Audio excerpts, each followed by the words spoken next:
অন্তর্বর্তী সরকারের বিবৃতি। ঢাকা, ফেব্রুয়ারি 6 তারিখ 2025। ধানমন্ডির 32 নম্বর বাড়িতে ভাঙচুরের ঘটনা অনভিপ্রেত ও অনাকাঙ্ক্ষিত।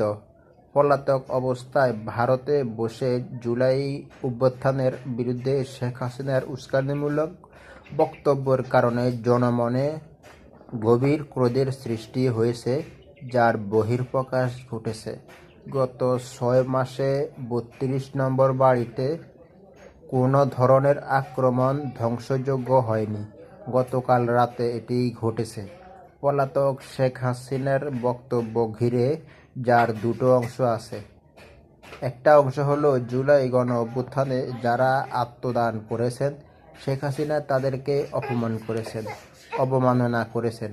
শহীদদের মৃত্যু সম্পর্কিত অবান্তর, আজগুবি ও বিদ্বেষমূলক কথা বলে পলাতক শেখ হাসিনা জুলাই গণ অভ্যুত্থানকে অবজ্ঞা করেছে ও অশ্রদ্ধা জানিয়েছেন।